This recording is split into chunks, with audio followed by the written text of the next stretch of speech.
After 9 years building my father's company, he handed it to my 25-year-old nephew. Months later, the empire was in ashes, and they begged me back.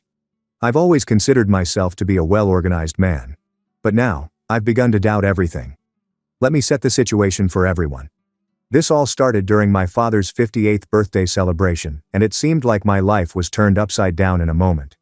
For reference, I've been working for my father's firm for the past 9 years. After 9 years of effort, working, and establishing the business, I believed I was set.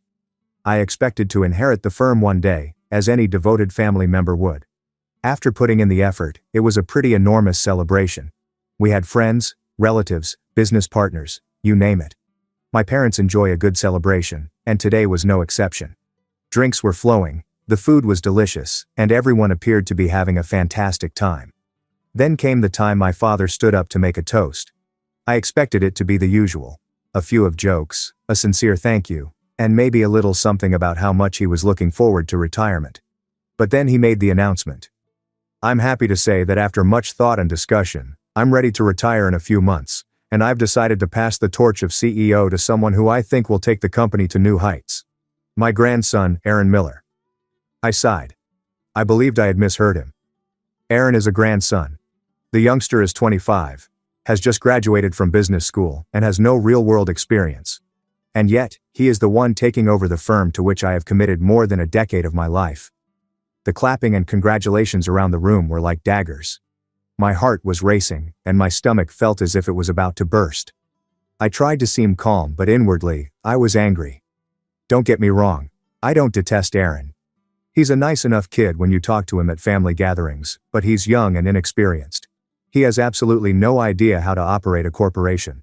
And I can say this with confidence because I've been running it for several years. Aaron just has a fancy degree and my parents' mistaken confidence. I, on the other hand, had put years of blood, sweat and tears in this business, but it didn't seem to matter much. Everyone resumed socializing after the toast, but I couldn't keep up. My wife came over to check on me, and she must have thought I'd seen a ghost because she inquired what was wrong right away. I just shook my head and told her we'd discuss it later. I needed time to find out what the heck I was doing. Later that night, after the visitors had departed and the house was quiet, I faced my father alone. I was hoping he'd explain it was only a formality, or that I'd still be substantially involved, something to excuse this ridiculous decision. But instead, he doubled down. He informed me that Aaron was the best candidate because he was young, full of new ideas, and had a degree.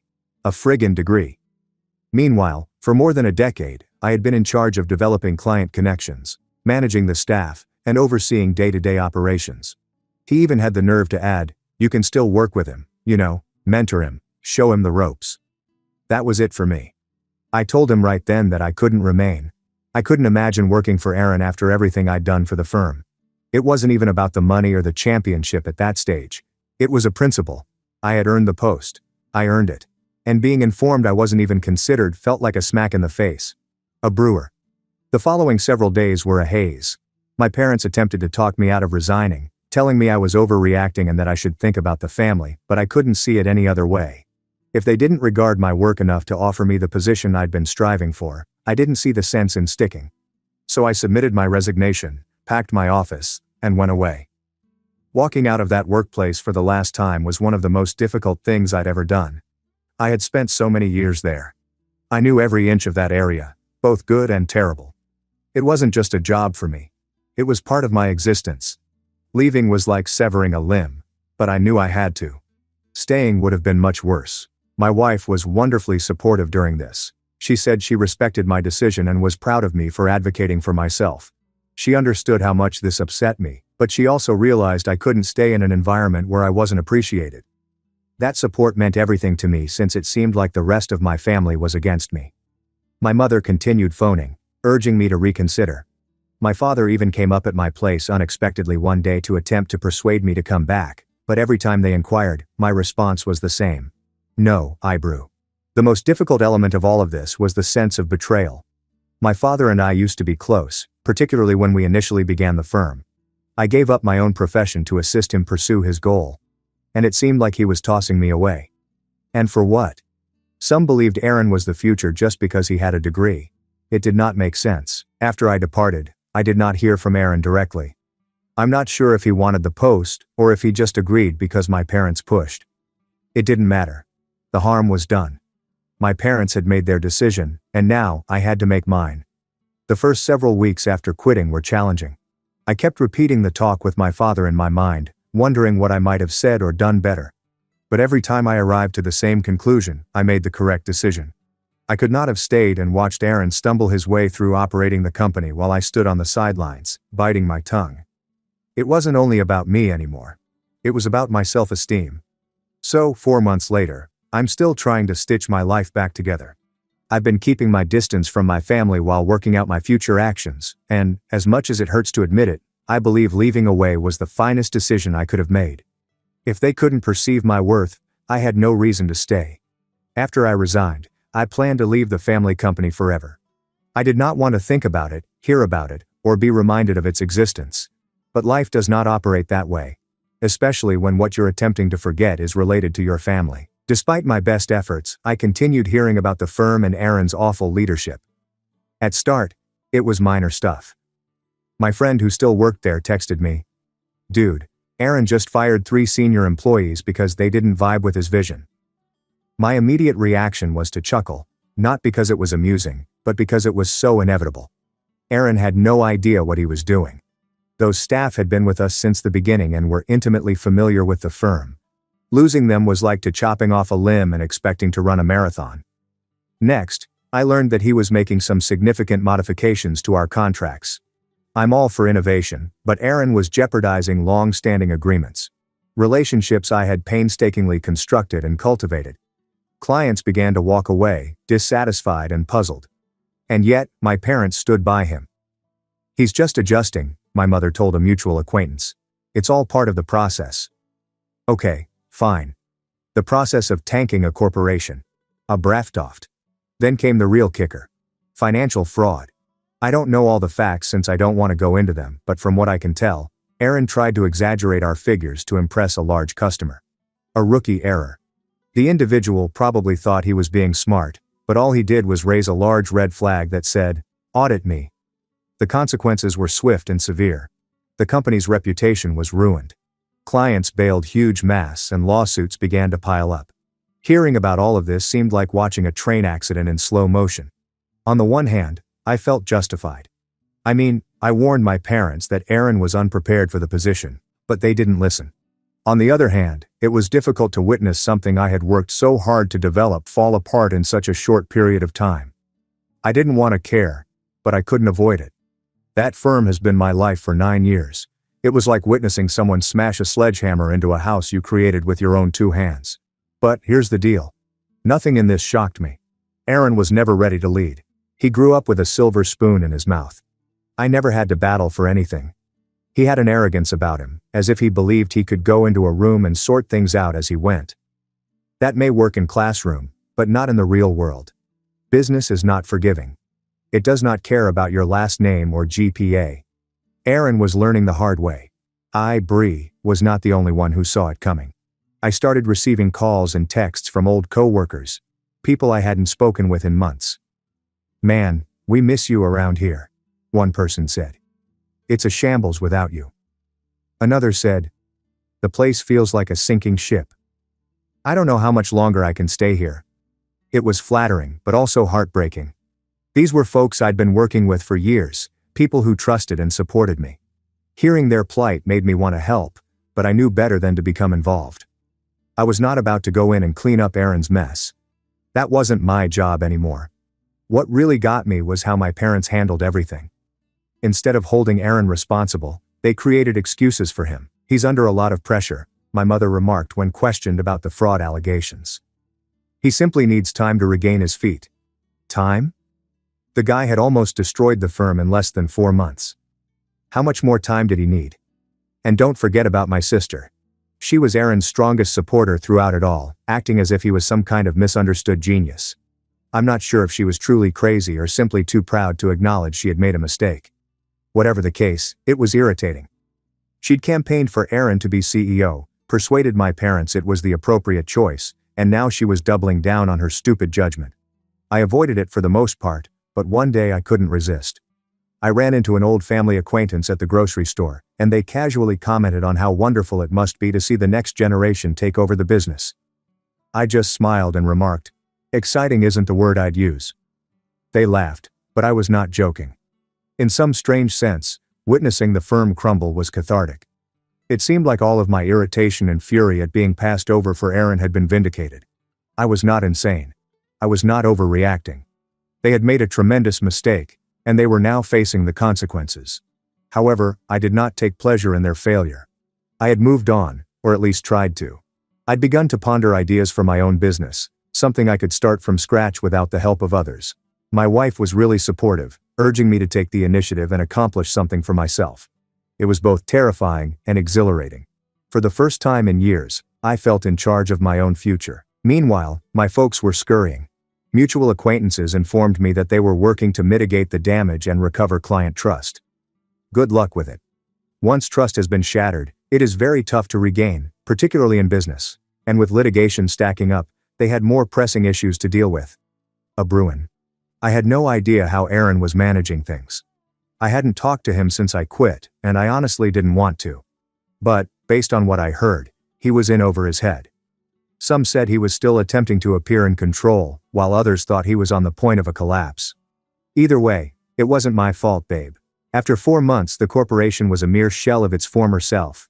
Clients were gone. Employees were departing in droves, leaving my parents desperate. They hadn't contacted me yet, but I knew it was just a matter of time. And when they did, I knew exactly what I was going to say.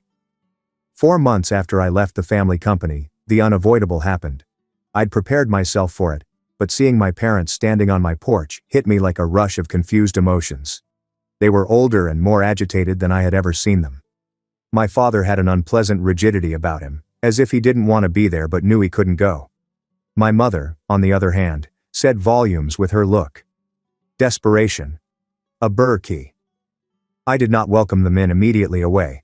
Honestly, I wanted to shut the door in their faces, but I didn't. "Can we come in?"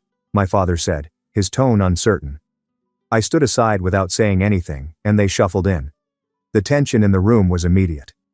My wife, who had been in the kitchen, looked at me but did not say anything. She was also expecting this moment. She gently disappeared upstairs, leaving me to cope with the situation. A bros. I sat across from them with arms folded, ready for them to begin. My mom usually jumped in first. "We need your support," she replied, her voice trembling. "The business is..." She stopped, as if speaking it out might make things worse. "It's in trouble. Aaron made some serious mistakes." I didn't answer. I merely gazed at her, letting the stillness linger. It was evident she wanted me to fill the void by stepping in and providing a solution. I did not. Eventually, my father spoke out. "He's in over his head," he confessed, scratching his temple as if he had a headache. "And now the company is facing lawsuits, losing clients, and we're barely hanging on." This was a moment I reflected on many times since I departed. I pictured people coming to me and begging me to mend something, and me laughing in their faces. But now that it was occurring, I was more annoyed than anything. It was neither fulfilling nor validating. It was simply sad. "Ebru, what are you expecting me to do about this?" I eventually asked. My tone was not hostile, but it was not pleasant either. I wanted them to wriggle a bit. They earned it. My mother reached out, laying her hand on mine. "You know the business better than anyone," she told me. "We need you to come back, please." Abba responded. Her remarks impacted me more than I had anticipated for years. All I wanted was for them to see my worth. To acknowledge that I was the one keeping the firm viable. And now they're virtually asking me to save them. However, it didn't feel like a triumph.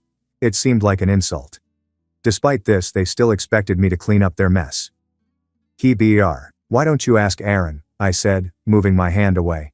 "He's the CEO, right? Let him fix it." "Ebru can't handle it," my father remarked, annoyance seeping into his voice. "We made a mistake. We see that now. But this is bigger than him. It's about the company, about everything we've built." Everything I've built," I clarified. "I'm the one who spent 9 years making that company what it is, and you threw me aside like I was nothing."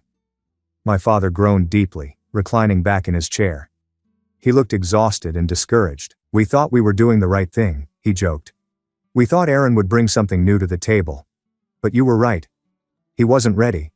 And now we're paying the price. It should have made me happy to hear him say that, but it did not. It only made me angry. They knew Aaron wasn't prepared.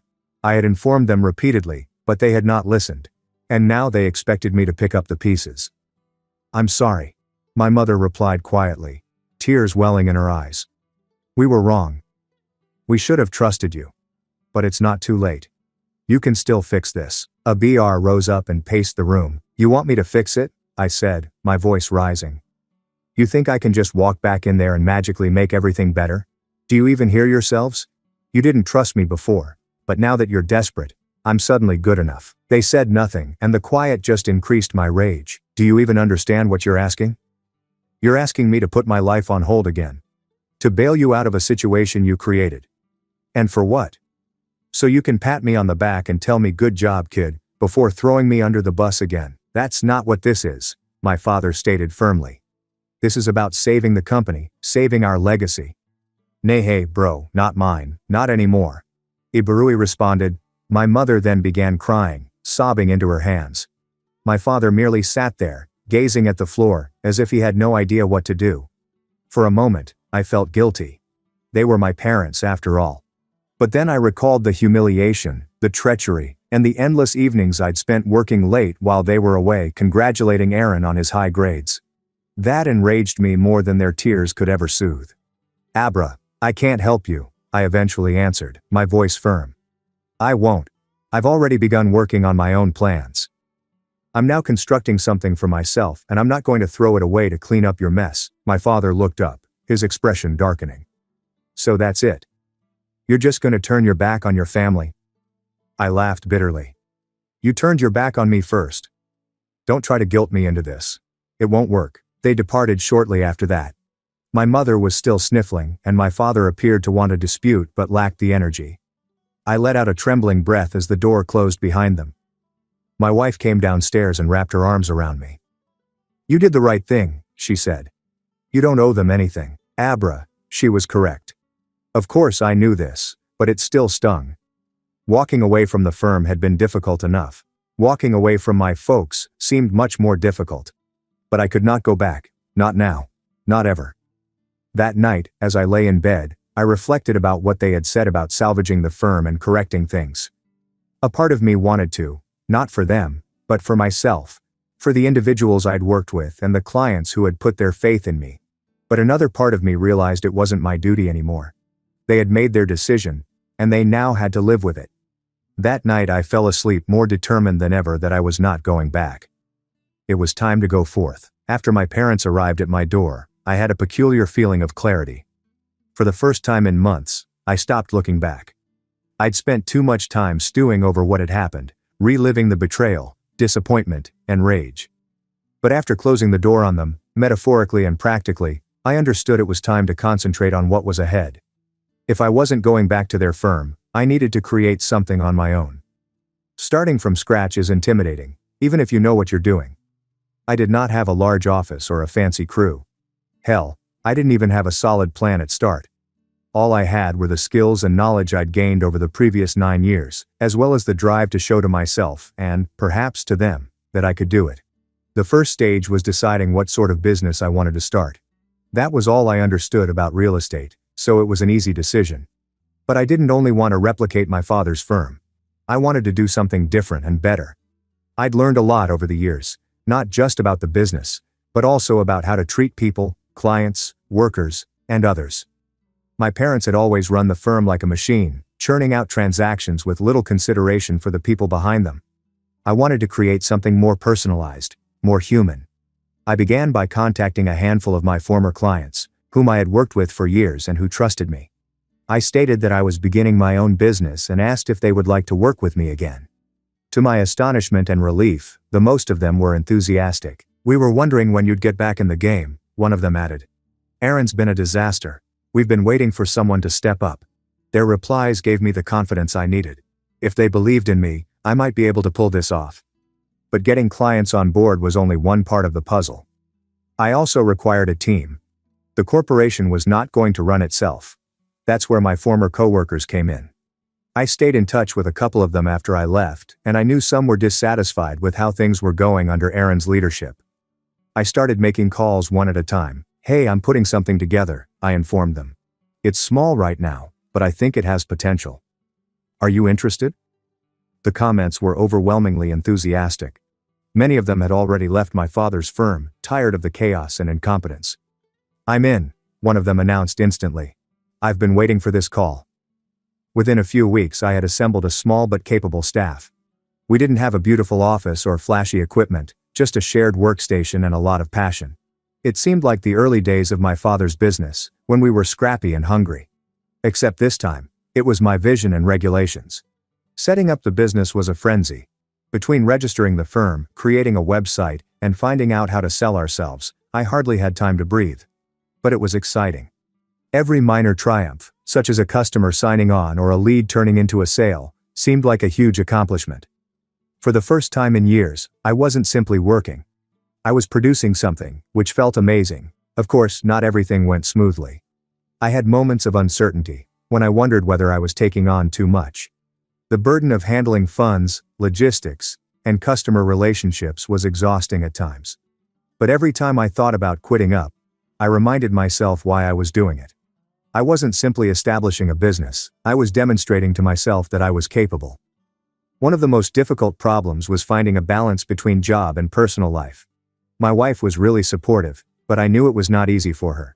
She worked full-time while I focused all of my efforts on the business, frequently working late into the night. "You're going to burn out if you keep this up," she cautioned me one night as I sat slumped over my laptop examining contracts.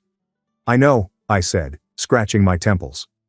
"But if I don't push now, it'll never take off." She did not protest, but I could sense concern in her eyes. It was a reminder that, although growing the business was vital, so was preserving the life we'd created together. I made a mental note to find a better balance, although I wasn't sure how yet. Things gradually fell into place over the course of many weeks. Our first several trades went easily, and client reaction was extraordinarily favorable. "This feels like the old days," one of them said, recalling times when things were simpler and more intimate. "I miss this." Hearing those words felt like confirmation. I was doing things correctly. The business began to expand. Not spectacular development, but gradual. And it was plenty for me. Meanwhile, I couldn't ignore the rumors surrounding my father's firm. The word on the street was that things were only getting worse. They were losing business at a rapid pace, and lawsuits were stacking up. It was difficult not to feel a sense of delight. After all, I had warned them. But ultimately I felt sad for the staff and clients who got caught in the crossfire. They deserved better. What shocked me was how many of those clients and staff approached me. It wasn't something I actively sought, at least not first. But news spread that I was beginning my own business, and others approached out. "If you're looking for more staff, let me know." One former coworker stated, "I can't stand it here anymore." Another customer texted me, "We've always trusted you. Let's talk." I wasn't poaching. They were heading at me. And honestly, it felt great. These were folks that saw my value and wanted to work with me because of what I brought to the table. It was in sharp contrast to how my family had handled me. By the end of the second month, we had outgrown our shared workplace and were looking for a real office. It was a minor accomplishment, but it felt big. Standing in that vacant area, considering all the possibilities, I couldn't help but grin. This was mine. All of it. Nobody could take it away from me. I wasn't simply surviving. I was prospering. And for the first time in a long time, I felt completely free. Things with my family had gotten out of hand by the time I'd gotten used to my new business. The word has spread about what I was doing. Clients switched to me, workers expressed interest in joining my team, and the word quickly reached my parents and sister.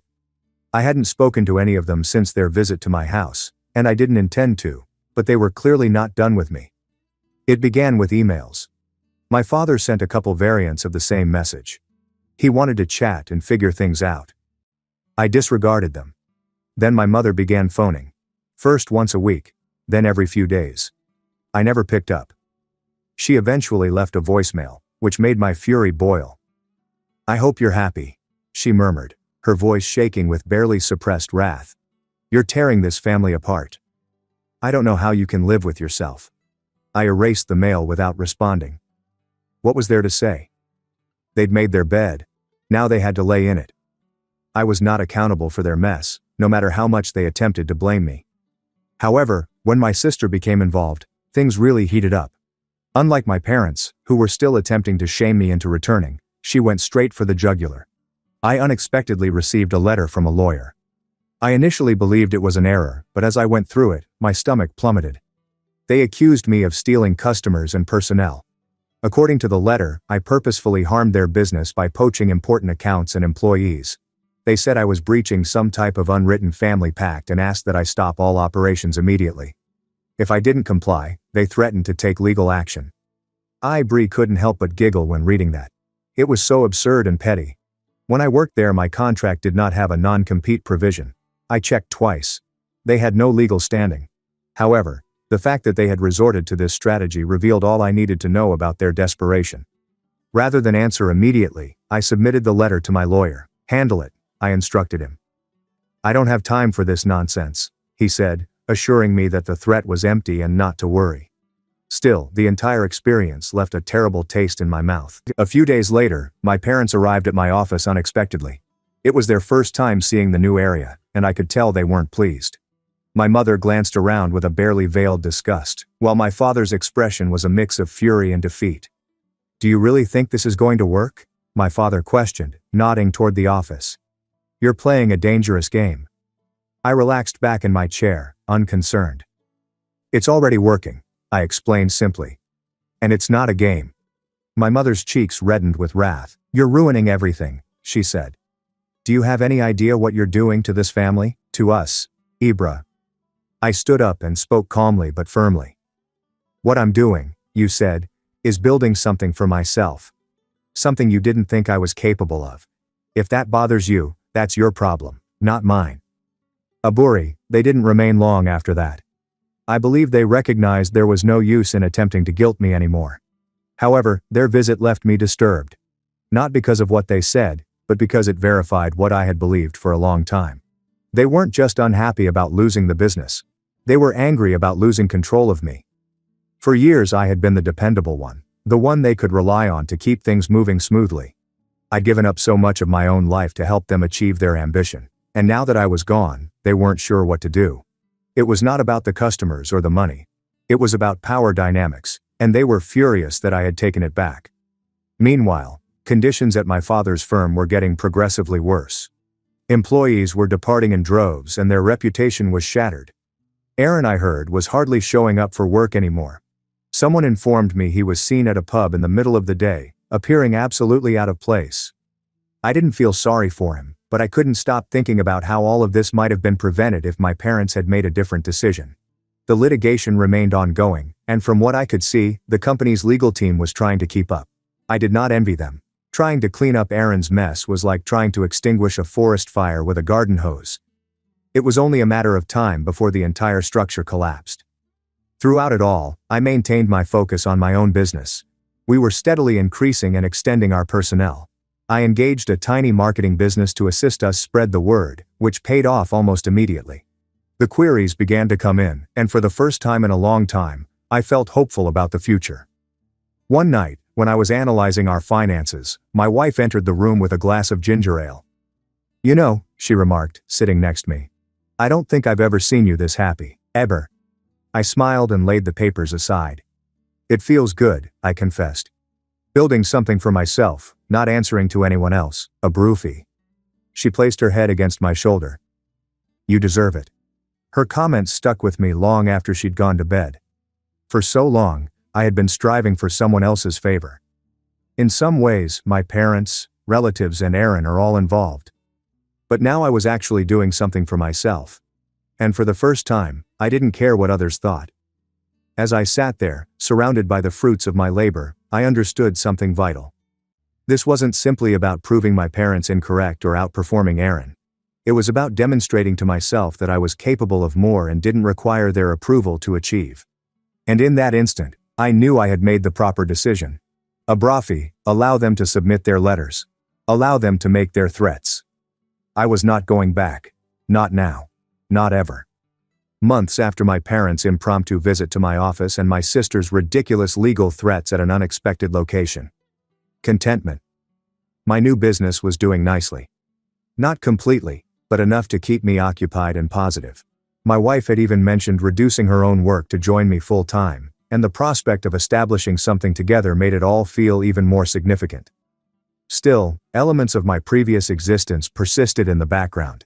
My parents were not the kind to just let things go, and even though I had blocked the most of their attempts to reach me, information about the family company or Aaron would occasionally spread among common acquaintances, and the news was rarely positive. Brookie Aaron, it seems, had finally snapped under strain. The litigation had exhausted the company's finances, and the loss of important clients meant that income was almost non-existent.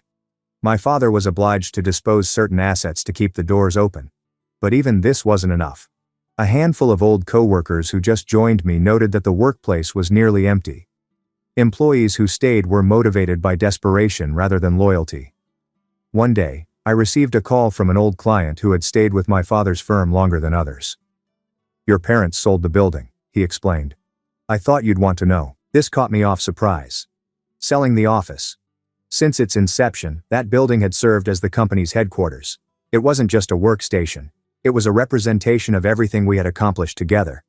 It was weird to hear that it was gone. Not necessarily melancholy, but as if another piece of the past had crumbled away. "Thank you for informing me," I informed him. "But I'm not involved with them anymore." He answered, "Abaru, I figured as much. Just thought you'd want to hear from someone who's still rooting for you." Hey Burke. I appreciate it. It reminded me that not everyone had abandoned me amid this disaster. A few weeks later, I received another surprise. This time, it was not a phone call or mail. It was an email from my father. I almost erased it before reading it, but my curiosity won out. The subject line said, "An apology." I opened it and skimmed the first few lines, anticipating more excuses or requests for assistance. But, as I read on, I sensed something was different this time. He wasn't urging me to return or attempting to transfer the responsibility. He said he had made a mistake. "I thought I was doing what was best for the family," he said. "But I see now that I let my pride get in the way. I listened to your sister because I didn't want to admit I was wrong about Aaron. I see now that you were the one who deserved that position, and I'm sorry for not recognizing it sooner." The email continued on for many paragraphs, recalling events from my history that I'd long ago forgotten. He mentioned how much he had relied on me in the early years. How did he know the firm would not have survived without my contributions? Reading it seemed weird. Part of me had been waiting years to hear these words, but now that they were here, I wasn't sure how to react. Towards the conclusion, he said something that stuck with me. "I know I can't change what has happened," he wrote, "but I hope someday you'll find it in your heart to forgive me." Hello, dude. I closed the email without responding. Forgiveness was a tough issue. I wasn't furious any longer. Not really. But I wasn't prepared to let them back into my life either. It seemed like they were still attempting to draw me back into the past, and I'd fought too hard to put it behind. Meanwhile, my business continued to expand. We relocated into a larger office location and hired a couple new people. Some of the clients who had remained faithful to my father's firm later contacted me, seeking to work with me instead. I was skeptical at first, but after a few chats, I understood they weren't simply searching for a bargain.